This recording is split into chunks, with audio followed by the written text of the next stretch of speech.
Google cannot stop talking about Gemini. Microsoft is pushing Copilot. Meta has a brand new super intelligence team. But Apple, they barely mentioned AI at all. Apple has definitely done a very poor job on implementing AI. Let's stick with tech. Wall Street sentiment on Apple hitting a 5-year low after it unveiled a new line of products earlier this week.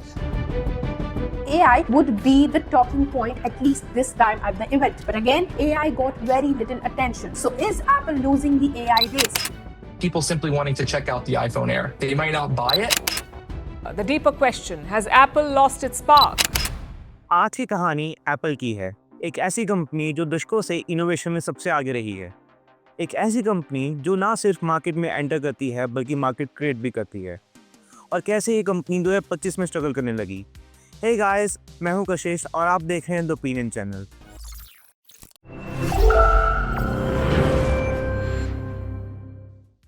Apple intelligence जो Apple के लिए सबसे बड़ी achievement होना चाहिए था, वो आज के टाइम पे एप्पल के लिए सबसे बड़ी एम्बैरेसमेंट बन चुका है। ये एक ऐसा क्राइसिस बन चुका है जिसने कंपनी को हिला के रख दिया। कंपनी पहली बार कमज़ोर और इनोवेशन पीछे हो चुकी है। पर आप सब कुछ एक ही चीज़ पे टिका है। आईफोन 17 एप्पल के लिए एक नया आईफोन नहीं है, बल्कि एप्पल के लिए एक किला है। एक ऐसा हार्डवेयर बेस्टियन जो एप्पल को एप्पल इंटेलिजेंस के क्राइसिस से बचाए और उनको कमबैक के लिए टाइम दे। आईफोन 17 के मिशन को समझने के लिए आपको एप्पल इंटेलिजेंस का फेलियर समझना होगा। एप्पल इंटेलिजेंस एप्पल का जवाब थी चैट जीपीटी और गूगल जेमिनी को। एक ऐसा पर्सनल असिस्टेंट जो आपके आईफोन के चप्पे चप्पे में हो, पर ऐसा हो ना सका। कुछ अंदर की रिपोर्ट से हमें ये भी पता चलता है कि एप्पल की एआई टीम बहुत ही ज़्यादा chaos में थी। एआई डिवीजन इतनी ज़्यादा डायरेक्शनलेस थी कि इनके एम्प्लॉयज़ को एमलेस कहा जाने लगा। सीरी जो इनके लिए एक मेन प्रोजेक्ट था, उसका इन्होंने नाम रखा हॉट पोटैटो, क्योंकि ये प्रोजेक्ट एक टीम से दूसरी टीम की तरफ ट्रांसफ़र होता रहता विदाउट एनी प्रोग्रेस। जहाँ गूगल एक तरफ नए एआई मॉडल बनाता जा रहा था, वहीं एप्पल की सीनियर एआई मैनेजमेंट हे सीरी में हे निकालने को सेलिब्रेट करने लगी। यही इंटरनल कियोस्क आखिरकार पब्लिक में सामने आया। अक्टूबर 2024 में एप्पल ने एप्पल इंटेलिजेंस के पहले फीचर्स को रोल आउट किया। पब्लिक रिएक्शन बहुत ही ठंडा था। दिसंबर 2024 को एप्पल ने एक जरूरी टेक्स्ट समराइजेशन टूल को लॉन्च किया। ये गलत हेडिंग और गलत इंफॉर्मेशन बताने लगा। एप्पल को इसे बंद करना पड़ा। मार्च 2025 सबसे बड़ी खबर, सीरी 2.0 जो कि आईफोन 16 का सबसे बड़ा हाईलाइटिंग फीचर था, एप्पल को इसे डिले करना पड़ा। एप्पल की खुद की मैनेजमेंट कहने लगी कि ये हमारे लिए अगली और एम्बैरेसिंग है। एप्पल को इसका असर तुरंत ही देखने को मिला। वॉरेन बफे ने अपने 67% स्टॉक बेच डाले। एप्पल का स्टॉक 20% से नीचे गिर गया, जिसके कारण एप्पल का स्टॉक बिग 7 टेक जायंट्स में सबसे बुरा परफॉर्म करने वाला स्टॉक बन गया। फिर स्टार्ट हुए लॉसूट्स इन्वेस्टर्स और कंज्यूमर से फॉर फॉल्स एडवर्टाइजमेंट।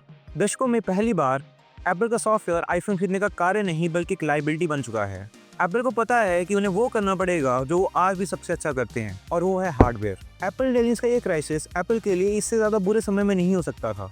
जहां कुपर्टिनो में एक तरफ क्राइसिस है, वहीं गूगल और सैमसंग नए एआई फीचर लॉन्च करते जा रहे हैं। गूगल ने अभी पिक्सल 10 को बहुत ही सफलता से एआई सेंट्रिक स्मार्टफोन की तरह ब्रांड कर दिया है। कारण उसमें वो सारे एप्पल इंटेलिजेंस के फीचर्स हैं जो एप्पल ने प्रॉमिस किए थे आईफोन 16 के टाइम पे, और वो आज तक नहीं दे पाया। दूसरी तरफ सैमसंग की अप्रोच इससे बहुत अलग है।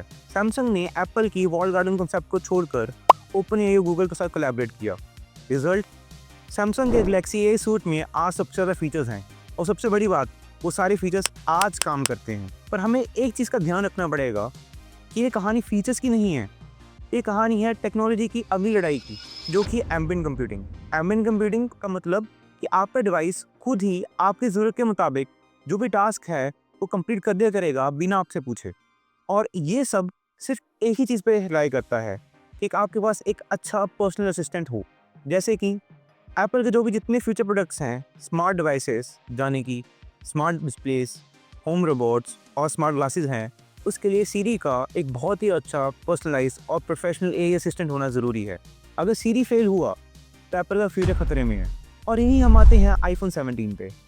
आईफोन 17 एप्पल की तरफ से एक स्टेटमेंट है, एक ऐसी स्टेटमेंट जो मेटल और ग्लास से बनी हुई है, जो ये कहती है कि भले ही हमारा एआई पीछे हो, पर आज भी हम हार्डवेयर में सबसे अच्छे हैं।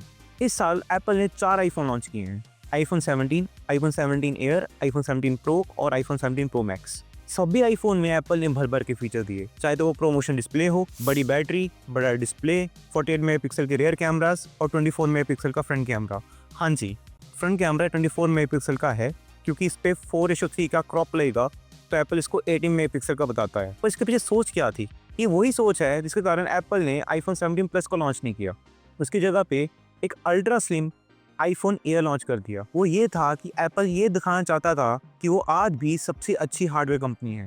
एप्पल चाहता है कि यूजर्स ये आईफोन देखकर उनके इकोसिस्टम में लॉक इन हो जाएं, ताकि उनके पास एप्पल इंटेलिजेंस को ठीक करने का टाइम मिल जाए। आईफोन 17 एक बहुत ही ब्रिलियंट स्टॉप गैप है, एक किला, एक बेस्टियन, पर आप किले के अंदर रह के लड़ाई नहीं जीत सकते। सबकी निगाहें स्प्रिंग 2026 को हैं, तब एप्पल ने प्रॉमिस किया है कि वो सीरी 2.0 को लॉन्च करेंगे, एक ऐसा सीरी जो आपकी आवाज़ से ऐप्स को कंट्रोल कर पाए और गूगल जेमिनी और चैटजीपीटी के बराबर हो या उनसे बेहतर हो। अगर एप्पल ने ये डेडलाइन मिस कर दी तो एप्पल के लिए शायद गेम ओवर हो जाएगी। इस पूरी रेस में सिर्फ एक नाम बाहर आता है, अगर एप्पल एक अच्छा सीरी डिलीवर ना कर पाया तो एप्पल को कुछ ऐसा करना पड़ेगा जो उनके डीएनए में नहीं है। कई वॉल स्ट्रीट के एनालिस्ट तो ये मानते हैं कि एप्पल ऑलरेडी एआई की रेस में बहुत पीछे हो चुका है और एप्पल को शायद कोई एक्विजिशन करनी चाहिए। और रूमर्स ये भी हैं कि एप्पल एआई कंपनी परप्लेक्सिटी को खरीदना चाहता है। अगर एप्पल ये एक्विजिशन कर पाता है तो एप्पल की काफ़ी प्रॉब्लम सॉल्व हो सकती हैं। ये तो साफ है कि एप्पल स्ट्रगल कर रहा है। आईफोन 17 सीरीज एप्पल इंटेलिजेंस के फेलियर को कवर करने के लिए बनाई गई है। आपको क्या लगता है कि एप्पल की ये हार्डवेयर फर्स्ट अप्रोच एप्पल को सक्सेस देगी या आपका एप्पल पे विश्वास टूट चुका है? आपका ओपिनियन।